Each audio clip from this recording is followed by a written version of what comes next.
Good morning students. Lesson 5 जो है अपना चल रहा था 10th क्लास में, उसको आगे बढ़ाते हैं। उसमें लास्ट टॉपिक अपना बचता है साबुन और अपमार्जक। साबुन और अपमार्जक की बात करते हैं आज। जो लास्ट टॉपिक है इस लेसन का, अपमार्जक जो होता है इसे इंग्लिश में डिटर्जेंट बोलते हैं। क्या बोलते हैं? डिटर्जेंट। डिटर्जेंट जो होता है ये एक लैटिन भाषा का शब्द होता है। किसका होता है? लैटिन भाषा का। लैटिन भाषा का जो डिटर्जेंट शब्द है, इस शब्द का अर्थ होता है to wipe clean. To wipe clean, इसका हिंदी में अर्थ होता है स्वच्छ करने वाला। स्वच्छ करने वाला, यानी कि अपमार्जक जो शब्द है ये डिटर्जेंट से बना है, जो कि एक लैटिन भाषा का शब्द है, और इसका अर्थ होता है टू वाइप क्लीन, यानी कि स्वच्छ करने वाला। जो सबसे पहले इनमें हम साबुन की बात करते हैं। साबुन जो होता है यह सबसे पुराना अपमार्जक है। सबसे पहले इसी का निर्माण हुआ था, यानी साबुन बनी थी डिटर्जेंट अपमार्जक से पहले। सबसे पुराना अपमार्जक है। सर्फ जो है इसके बाद में बना था, सबसे पुराना अपमार्जक है।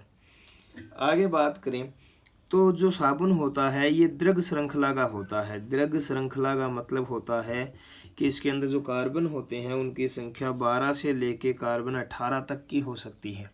यानी कि कार्बन जो होते हैं इसमें वो 12 से लेके 18 तक हो सकते हैं। दीर्घ श्रृंखला यानी लंबी श्रृंखला वाले होते हैं। ये वसा अम्लों जो होते हैं, वसा अम्ल जैसे कि मान लीजिए स्टेरिक है, पामेटिक है, इसके अलावा ओलिक अम्ल है। स्टेरिक अम्ल, पामेटिक अम्ल और ओलिक अम्ल, इनमें से किसी भी वसा अम्ल के जो सोडियम या पोटेशियम लवण होते हैं, सोडियम या पोटेशियम लवण, इन्हें ही हम क्या कहते हैं? साबुन कहते हैं।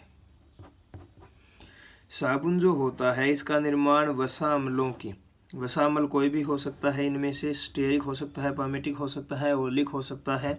इनके सोडियम या पोटेशियम जो लवण होते हैं उन्हें ही हम क्या कह देते हैं? साबुन कह देते हैं। देखिएगा, एक प्रक्रिया होती है जिसे बोलते हैं साबुनीकरण। साबुनीकरण किसे कहते हैं? तो हम बताएंगे कि साबुन के निर्माण की जो क्रिया है, साबुन के निर्माण की क्रिया, उसी को हम क्या कहते हैं? साबुनीकरण कहते हैं। जो साबुन होता है इसका निर्माण कैसे होता है? तो आप ये बताएंगे कि जो वसा अम्ल होते हैं, वसा अम्ल, इन वसा अम्लों की क्रिया हम करवाते हैं सोडियम हाइड्रोक्साइड से। किससे करवाते हैं? सोडियम हाइड्रोक्साइड से। और सोडियम हाइड्रोक्साइड जो होते हैं इनके द्वारा किसका निर्माण हो जाता है? साबुन का निर्माण हो जाता है। और साथ में क्या निकलती है? ग्लिसरॉल। जो ग्लिसरॉल है उस पदार्थ का निर्माण होता है। यानी वसा अम्लों की क्रिया हम सोडियम हाइड्रोक्साइड के साथ करवाएंगे तो साबुन बनेगा, और क्या बनेगा? ग्लिसरॉल बनेगा। इस प्रकार साबुन का निर्माण होता है। तो ये क्रिया क्या कहलाती है? साबुनीकरण कहलाती है। देखिएगा, वसा अम्ल ले रही हैं तो मैं वसा अम्ल को इस प्रकार से लिख रहा हूँ। ये मैंने एक वसा अम्ल का सूत्र लिखा। यहाँ पे जो आर है, ये आर जो है ये एल्किल समूह है। एल्किल समूह का मतलब होता है कि यहाँ पे कोई भी हाइड्रोकार्बन आ सकता है, चाहे वो मेथेन हो, एथेन हो, प्रोपेन हो, मतलब कोई भी समूह, प्रोपिल, एथिल, मेथिल, या इसके अलावा हेक्सिल, हेप्टिल, कोई भी एल्किल समूह यहाँ पे आर की जगह पे आ सकता है। इस बात को ध्यान रखना, चाहे वो CH3 हो, C2H5 हो, इस प्रकार से। तो आगे बढ़ते हैं। हाइड्रोकार्बन है ये एक प्रकार का, आर जो है ये सोडियम हाइड्रोक्साइड के साथ इसका क्रिया करवाते हैं तो 3 है, ये 3 के साथ में करवाएंगे, 3 अणु होंगे इसके NaOH के। और जैसे ही इसकी क्रिया करवाएंगे तो बनेगा RCOONA। ये भी कितने बनेंगे? 3 बनेंगे। और इसके साथ में क्या होगा कि जैसे कि ये Na जो है, ये Na इन 3 Na है, ये 3 Na क्या करेंगे, इन के साथ में क्रिया करेंगे और ये जो भाग है ये बाहर निकल जाएगा। यहाँ पे आ गया देखिए RCOO Na। तो इस प्रकार से क्रिया होगी। OH जो होगा ये OH इन तीनों के साथ में जुड़ जाएगा, यानी बन जाएगा CH2OH, CHOH और इसी के साथ में CH2OH। इसको हम कहेंगे क्या, ग्लिसरॉल। ये ग्लिसरॉल का निर्माण हुआ। ये किसका निर्माण हुआ, साबुन का। ये है सोडियम हाइड्रोक्साइड और ये है उच्च वसीय अम्ल। इस प्रकार से हमने किसका निर्माण कर लिया, साबुन का। इस प्रक्रिया को हम क्या कहेंगे, साबुनीकरण। बोर्ड एग्जाम के लिए इंपॉर्टेंट क्वेश्चन है, साबुनीकरण क्या है, या साबुन निर्माण की जो रिएक्शन है, जो समीकरण है उसको बताइए। तो आप ये समीकरण बताएंगे। आगे बढ़ते हैं। इस क्रिया में प्राप्त जो साबुन होता है, इस साबुन को सोडियम क्लोराइड में मिलाते हैं। सोडियम क्लोराइड का मतलब हो गया नमक, NaCl। सोडियम क्लोराइड में मिलाते हैं तो ये क्या हो जाता है, अलग हो जाता है। साबुन जो होता है ये सोडियम क्लोराइड मिलाने से क्या होता है, अलग हो जाता है। इस क्रिया में NaCl मिलाया जाता है, इस पूरी क्रिया में, और पूरी क्रिया में NaCl मिलाने से क्या होगा, साबुन क्या हो जाएगा, अलग हो जाएगा। जो ये सोडियम आयन जो है, सोडियम लवण जो है, सोडियम के जो लवण है, या पोटेशियम भी हो सकता है यहाँ पे, यानी कि RCOK भी हो सकता है। तो पोटेशियम और सोडियम जो लवण होते हैं, यही साबुन जो होते हैं ये जो पानी होता है उसमें विलय हो सकते हैं। इसके अलावा अन्य जो लवणों के अगर साबुन हैं तो वो जल में विलय नहीं होते हैं। आगे बढ़ते हैं, आगे बात करते हैं। जो पोटेशियम के साबुन होते हैं, यानी कि जो RCOOK होता है, ये मृदु होते हैं, ये ज़्यादा मृदु होते हैं। इस बात को ध्यान रखना। पोटेशियम के जो साबुन होते हैं वो अधिक मृदु होते हैं। इनका जो उपयोग किया जाता है ये शेविंग क्रीम बनाने में, या इसके अलावा शैम्पू बनाने में इनका यूज लिया जाता है। ये थोड़े मृदु होते हैं इसलिए। आगे बात करें, जैसे कि कुछ पारदर्शी साबुन होती है जिसके आर पार देखा जा सकता है। इन पारदर्शी साबुनों का जो निर्माण होता है वो ग्लिसरीन के द्वारा किया जाता है, यानी साबुन को पारदर्शी बनाने के लिए किसका उपयोग होता है, ग्लिसरीन का उपयोग होता है। अगर आपसे प्रश्न पूछा जाए किस जो पारदर्शी साबुन है इसको बनाने के लिए किसका यूज लिया जाएगा, तो आप बताएंगे ग्लिसरीन का।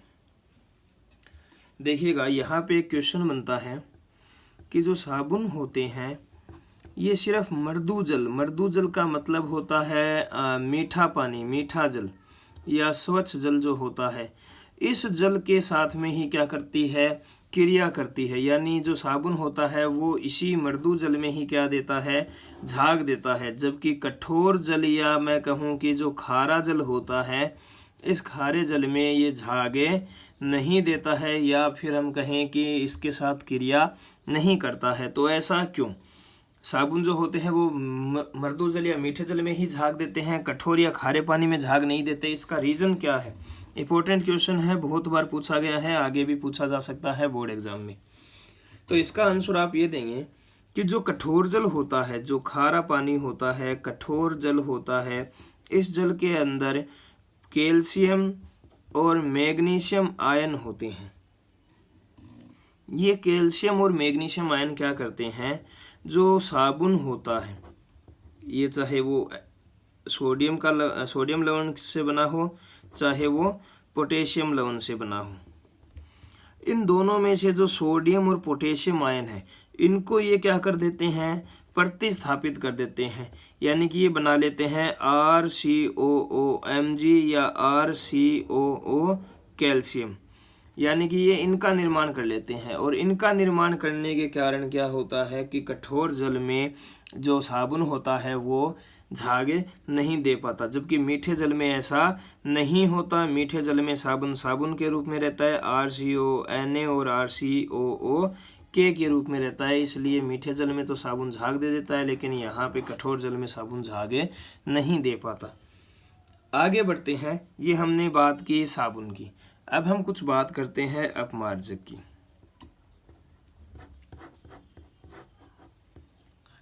अपमार्जक जो होता है ये सोडियम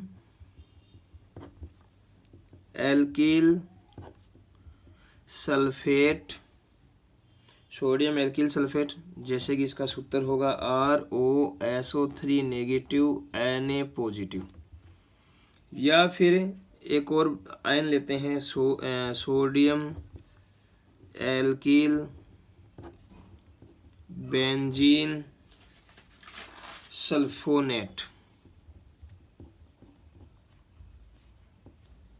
इसका सूत्र होता है RC6H5SO3 नेगेटिव Na पॉजिटिव।